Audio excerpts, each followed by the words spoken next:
Hey everybody, welcome to the Pastor's Buzz Special Edition. Amy is our family ministries pastor, and so we have an awesome family ministry question that she's brought to the table, and we're going to do our best to answer it. Okay, Mitch, here's our question for today. How do we raise a generation that doesn't just go to church? How do we raise a generation to be the church? Be the church. Well, I was in youth ministry for years and loved working with kids and parents. And the question that I got often from parents is, Mitch, how do I get my kid more interested in going to church, more interested in serving their community, more interested in praying and actually living their faith? And I think that's what we mean by being the church is actually living what we believe, right? And sharing that with people.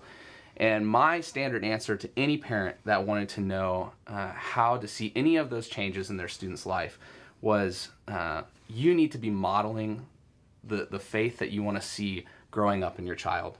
So if you want your child to pray more, to have an active prayer life, you need to be praying with them, and teaching them to pray. If you want your child to serve and to be a part of their community, you need to be part of your community.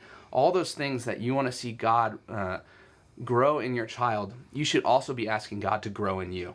Gotcha. And so I think that's the people that I see, the parents that I see do that are the ones that raise children that I think are the church, no matter where they go. So what I hear you saying is that the parents are the primary spiritual influence Absolutely. in a child's life. Absolutely. It's not me.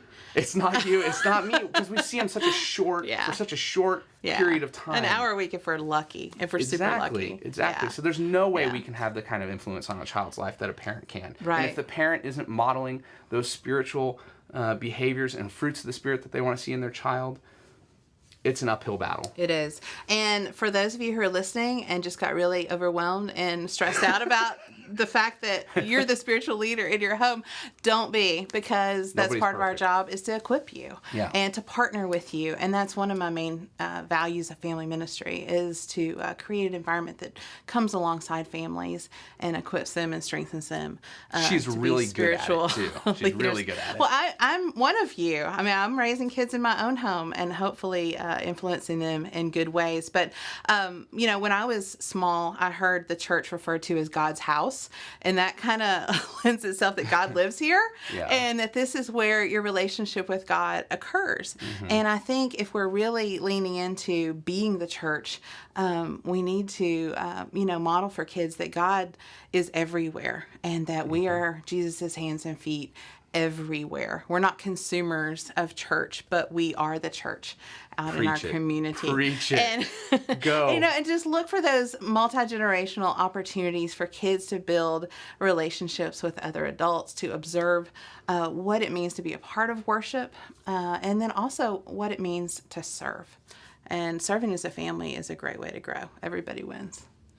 I told you she was good. You see? So I'm going to throw a little zinger at you to wrap up. Okay. Because you've had a lot more youth experience than I have, actually.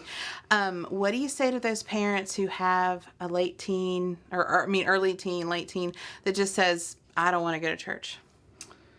I want to sleep on Sunday. Wow. I never want to go to church. That's a really good one. That's a whole nother pastor's buzz. Is it? Yes. Okay. Well, then you have to invite me back. Yes. See what I did there? Yes. So the next one. To be continued. What do you do with a kid who just doesn't want to go to church? That's a great question. Continued. So, to be continued. Thank you, Amy. All right. Pastor's Buzz out. In the books.